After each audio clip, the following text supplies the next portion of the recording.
What if fundraising's not just about the bottom line? What if it is about who you become and what you believe in the process?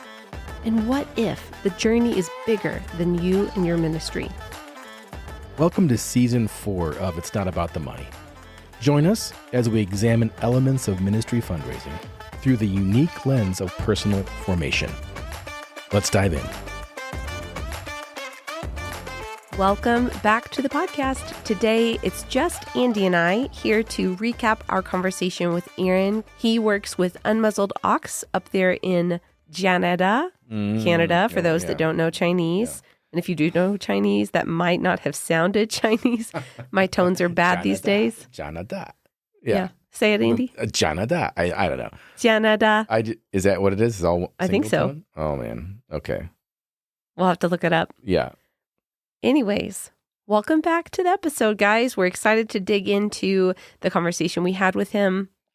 It was, I think, a really helpful conversation. And Andy, I don't know about you, but I just really appreciated that Aaron strikes me as a very earnest person. He feels very committed, has a lot of conviction.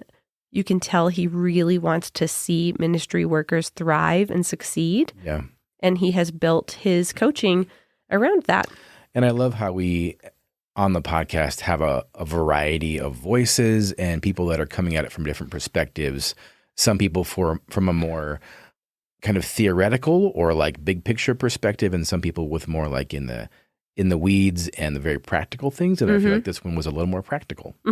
So it was great. Yeah. And really just taking a lot of his experiences and leveraging that to identify the kind of key stumbling blocks that he sees that can really stop somebody in the process of raising their support. Yeah, so helpful. Yeah, so as he mentioned, I think there was far more he could have said, but maybe let's just chat through what stood out to us from that, which he did talk about. Yeah, he emphasized right away the role of preparation. And unfortunately, it feels like for one reason or another, some organizations don't really fully equip their staff for partnership development. And I don't think that's necessarily an intentional gap they're leaving in their training, but for whatever reason, that's the fact. So I don't know, Heather, how did you feel about your preparation, if you can think back that far? Did you feel prepared when you were first going? You know, in a lot of ways, I do feel like I did. I think with fundraising specifically, there could have been a lot more preparation. At the time, the company that I went with had a book, actually Scott Morton's book, that they gave everybody. And then they had a coach that I met with pretty routinely. But outside of the expectation that I would read the book and implement what was in it, there wasn't really any kind of training or instruction. And the coach didn't really even take me through those concepts as much as they just held me accountable, which is super important. Yeah. Accountability is key. And one of the primary ways that a coach comes alongside after the concepts have become convictions. But in other areas, aside from fundraising, I did feel very well prepared. Yeah. And I think it was because actually, and this will kind of speak to other conversations we have in this season, but it's because I was sent by a church. A church sent a group of us in partnership with a sending org. So not only was the sending org doing their part to prepare us around the things that they would provide and their expectations, but the church also took a lot of proactive ownership in preparing us as well. Okay. Well, that's unique. Right. That is unique. That's great. Yeah. That's great. What about you? Yeah, mine was similar, I would say, minus the coaching. And so maybe similar path, but just a few years earlier where I got a book. I think it maybe even the same book. Maybe so. Was it Fundraising? No, mine was Morton's Fundraising Your Ministry. Okay. Or Funding Your Ministry. Mine was, I think, Fundraising. And it's very much like here you go, like a DIY. Like you'll figure this out. And I kind of wonder why there wasn't more training up front.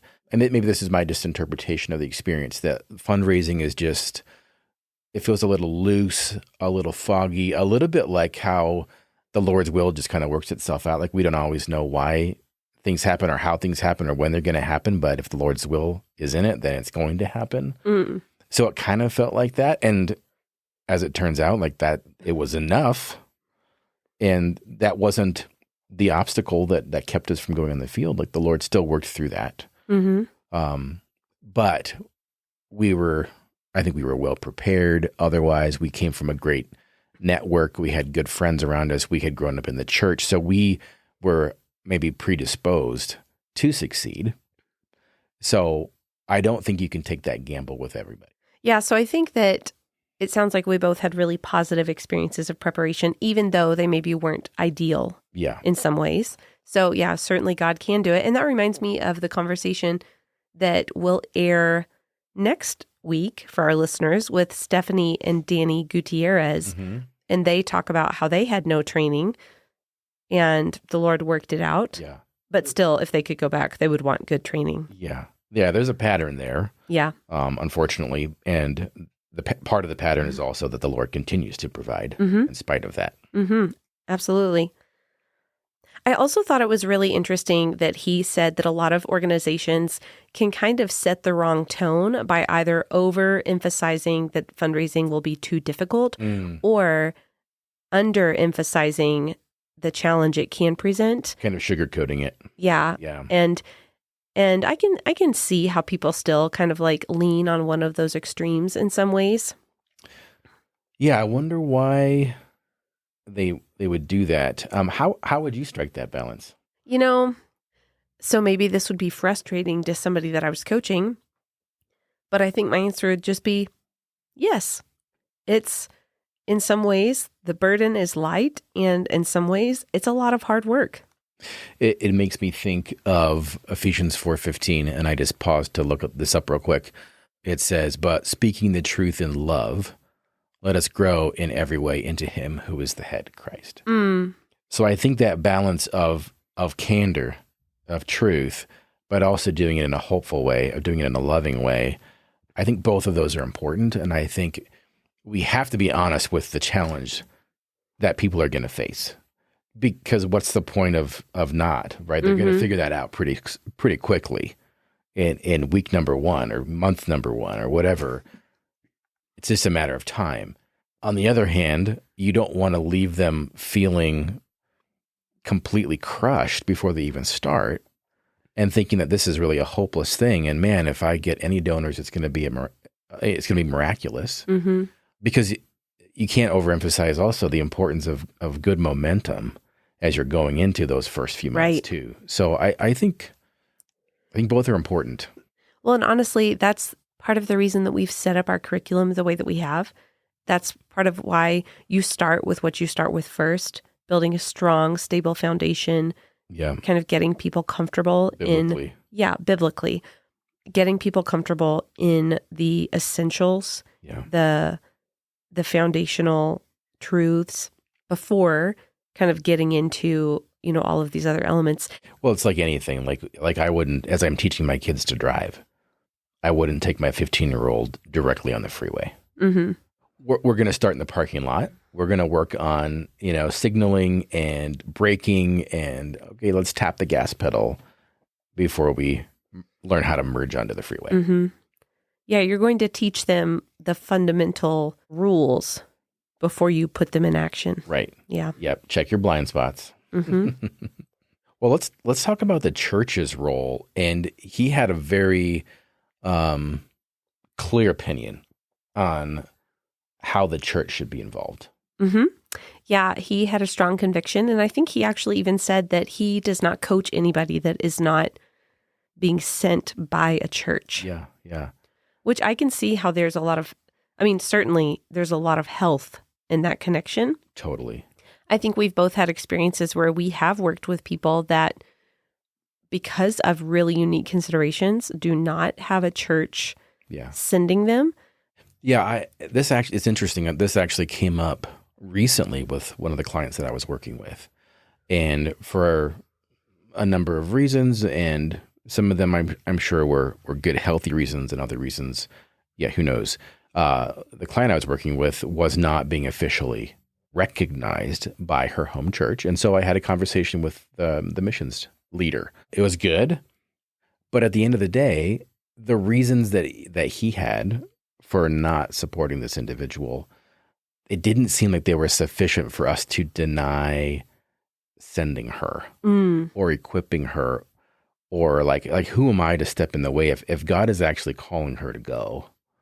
So that's a difficult thing, because from a mobilization perspective, like we're all kind of mobilizing people for the mission field. This individual had a passion for the lost, had been overseas before, was willing to do the work with fundraising, and so checked a lot of really significant boxes that quite honestly make her into like this. We kind of joke about this. We're kind of looking for unicorns, because the kind of person who's willing to do all those things and has that perspective and has that heart, like they're few and far between. Ideally, yeah, we would have loved to have the church's blessing. And there's a lot of health and a lot of wonderful things that come out of that. But at the end of the day, she's still a member of that church, and she's still mobilizing people as donors from that church. They're not saying, hey, you can't fundraise here, but we're just not going to have the official title sent missionary from this body. So yeah, that was a hurdle. That was something difficult to work through. Yeah, I think that in that circumstance, I would probably not necessarily raise a red flag, but it would be a yellow flag. Yeah. I think it would warrant further questions, and not at all to put that person in a position of proving anything, but just to say, hey, this isn't ideal. Actually, we would really love for there to be a church that's taking ownership on the other side of this for you. So let's just explore like what could be happening there. Another circumstance that comes to mind for me is even just with Corey, one of the Provisio coaches who actually will be on upcoming episodes. Shout out to Corey. She currently is part of a mission board for her own church. And she's explained to us that because of the qualifications, or I guess specific criteria they have for their sent missionaries, namely that their sent missionaries are church planting, very specifically, that there's other people that the church will give money to, but they're not sent missionaries because they're not church planting. They're not the bullseye. Right. Yeah. So I think that can also come up. But I think the heart of what Aaron is getting at with his conviction is just that it feels like it's a pretty universal part of the call, that there would be an internal call as well as some kind of external affirmation of that call. Yeah. Right. And that's great. I've also worked with individuals who are like new believers, and they just started going to this college church where nobody really knows them. So I think I'm on Aaron's side, absolutely, and I agree with him. Like in an ideal situation, and maybe like in 80 or 90% of the cases, that does line up. The trouble comes for me when I'm the one that's saying, no, we can't do this. Right. You're just saying that you feel a different conviction in that you don't set the boundary at you need a church before I coach you. No. You definitely have more follow-up questions, but you don't have that boundary. Right. Yeah, absolutely. And in the case that I mentioned earlier, as I did have further discussion with that member of the mission board, nothing really came to light. And I was trying not to be like, we don't want to like violate privacy, and like we don't have to get into the weeds and the mud and the ick if that's what it is.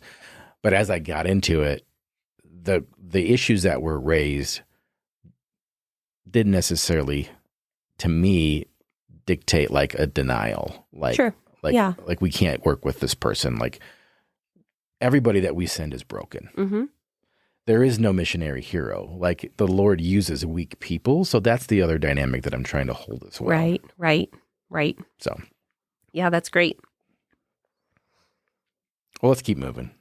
Yeah, something else that Aaron said that I thought was really helpful was just this idea. He said there's going to be pain, the pain of doing the hard work now or the pain of not having full support later. Choose your pain. So good. And yes, it is so good, because I can't tell you how many people I've seen for one reason or another mobilized without their full funding. And that does actually have an effect on them. Totally does. Yeah. It's always in the back of your head. Mm-hmm.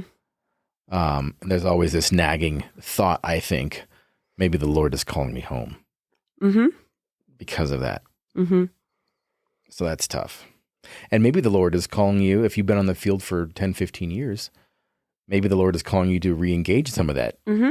To re-engage the process and to kind of the disruption. It's going to be disruptive either way. Mm-hmm. And just just I don't want to say get over it, but just realize that this is the reality, and it's a good pain. It's a good disruption. Yeah, it's kind of like when you have a newborn, you're expecting it to just be totally disruptive, right? And so you're able to bear up under that versus when your kids are all older. And for one reason or another, you get woken up in the middle of the night every night for something, right? Yeah. Somebody wet their bed, somebody had a nightmare, somebody's sick, whatever. Yeah. It's harder to bear up under it when you're expecting that it should all just be fine. Yeah. So I think it's just helpful to not project gloom, but to just say, hey, this is going to be disruptive. I'm stepping out to mobilize people for the kingdom. And that's going to be disruptive at the very least because we have an enemy that doesn't like that. Yeah, it would be like a new parent saying, man, this parenting thing is hard. Am I doing it wrong? Right. It's no, it just is hard. Yeah. Yeah. That's good. And also really metaphor. sweet. And also fantastic. You're right. And also life-changing. And also hard. It. Yes. All those things together. Yeah. Then he goes on to talk about the importance of clarity, and he draws this analysis or metaphor from somebody walking into Shark Tank and pitching their new idea. And I have a friend who did that recently, and he's pitched a bad idea. No, pitched to Shark Tank. Oh, and I think he got Mark Cuban to fund his project, and you can find him online. He's he makes those huge hats that you can see at all these sporting events. And so I was just looking at his Instagram lately, and he was like, "Here I am at Women's Open or whatever it was, and here's Jelly Roll wearing the hat. Here's me with Aaron Rodgers." I'm like, holy cow. Anyway, wow. So he was very thoughtful about his pitch, and I think he memorized it and he practiced it. So why do we think that we don't need to do that with our ministry pitch, I wonder? Because I think people legitimately want to not come across trying to sell something, or I think it's hard to hold the tension of or I think we feel like it will be hard to hold the tension of authenticity and preparedness, because I think as humans, we just tend to overemphasize one or the other. We don't want to come across too shiny. Or too polished, Too polished. Yeah. Yeah. We know that authenticity is important, but do we have to sacrifice authenticity if we're going to be prepared? I don't think so. No. Yeah.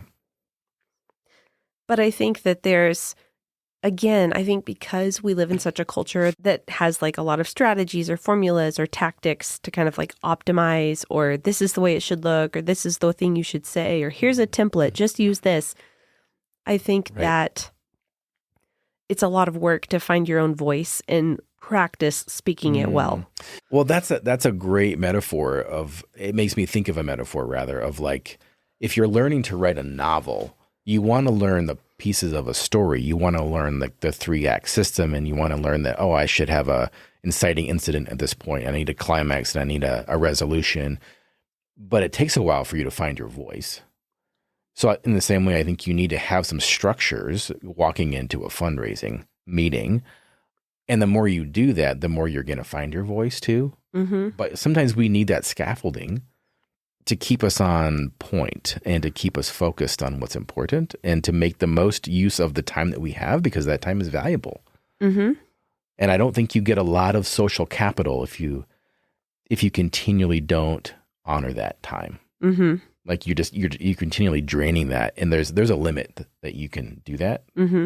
So I think there's people that are going to give to you regardless because they have a relationship with you, right? There's your inner circle, your close friends that I don't care if you're going there, or there. I'm going to give to you because I know you and I trust you.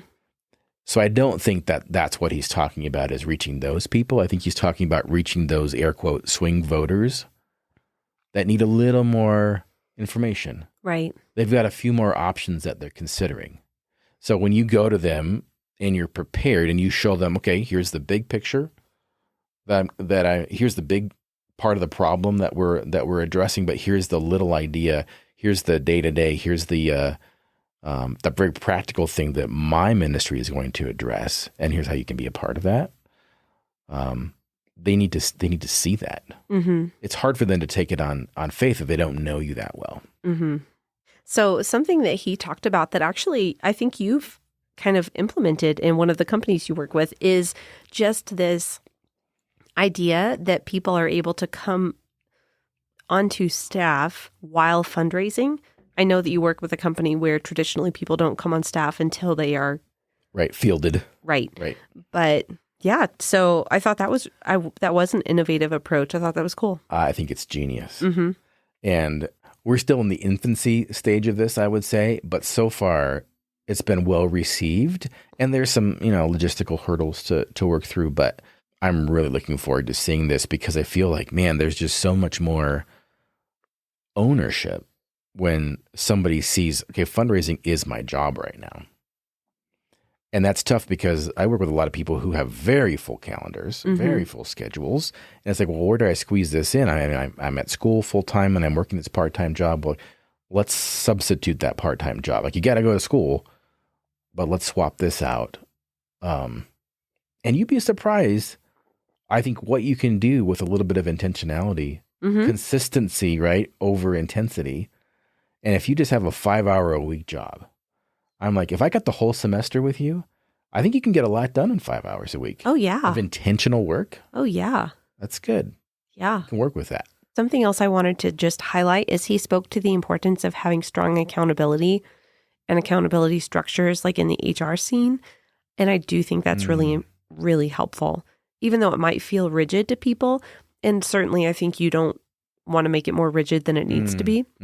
But having some kind of like firm expectations can actually be a real gift. Yeah, that's a great point. And so the way that works for us is we've identified things that we would call billable. And so here's all the things that you can do as a billable hour. So it's everything from setting up meetings to hosting meetings to sending out letters to sending texts to just talking about your work.